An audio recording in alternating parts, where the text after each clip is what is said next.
തൃശൂർ പുതുക്കാട് മണലിപ്പുഴയിലേക്ക് വൻതോതിൽ മലിനജലം ഒഴുകിയെത്തുന്നു. നെന്മണിക്കരയിൽ മടവാക്കര റോഡിലെ കാച്ചക്കടവിലാണ് കറുത്ത നിറത്തിൽ മലിനജലം എത്തുന്നത്. ശുചിമുറി മാലിന്യമടക്കം പുഴയിലേക്ക് ഒഴുകിയെത്തുന്നതായി നാട്ടുകാർ പറയുന്നു.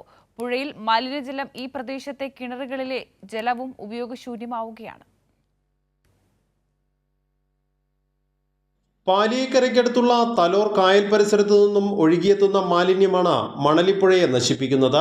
സമീപ പ്രദേശത്ത് അസഹനീയമായ ഗന്ധവും വ്യാപിക്കുന്നുണ്ട്. തരിശായി കിടക്കുന്ന പാടശേഖരങ്ങളിൽ തള്ളുന്ന ശുചിമുറി മാലിന്യങ്ങളും ആശുപത്രി മാലിന്യങ്ങളും മണലിപ്പുഴയിലേക്ക് ഒഴുകിയെത്തുകയാണ്.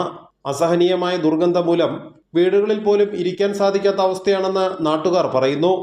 ഞാൻ എൻ്റെ വീട് ഇതിൻ്റെ അപ്പുറത്താണ്.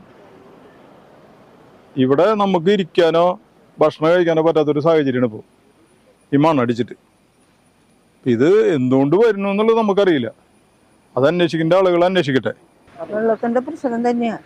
വെള്ളം കുടിച്ചിട്ട് ഒക്കെ ഛർദിയും വയ്യാണ്ടും ഒക്കെ നടക്കുക. ഇത് കുറേ കാലങ്ങളായിട്ട് ഈ വെള്ളത്തിന്റെ പ്രശ്നമാണ് കൂടുതലായിട്ട്. അത് പരിഹരിച്ചു തരിക, അതന്നെ ഞങ്ങൾക്ക് വേണ്ടത്. പുഴയോരത്തെ കിണറുകളെക്കുറിച്ച് ശാസ്ത്ര സാഹിത്യ പരിഷത്ത് നടത്തിയ പഠനത്തിൽ പുഴയിലെത്തുന്ന മാലിന്യങ്ങൾ കിണറുവെള്ളത്തെ ഗുരുതരമായ രീതിയിൽ ബാധിച്ചതായി വ്യക്തമായിരുന്നു. ചരക്കു വാഹനങ്ങൾ ഉൾപ്പെടെ പാർക്ക് ചെയ്യുന്ന ടോൾ പ്ലാസയ്ക്ക് സമീപത്തു നിന്നുള്ള മാലിന്യങ്ങളും സമീപത്തെ വർക്ക്ഷോപ്പുകളും ഹോട്ടലുകളും പുറന്തള്ളുന്ന മാലിന്യങ്ങളും ഒടുവിൽ ഒഴുകിയെത്തുന്നത് മണലിപ്പുഴയിലേക്കാണ്. എത്രയും വേഗം അധികൃതർ മണലിപ്പുഴയെ സംരക്ഷിക്കാനുള്ള നടപടി സ്വീകരിക്കണമെന്നാണ് നാട്ടുകാരുടെ ആവശ്യം. കൈരളി ന്യൂസ്, തൃശൂർ.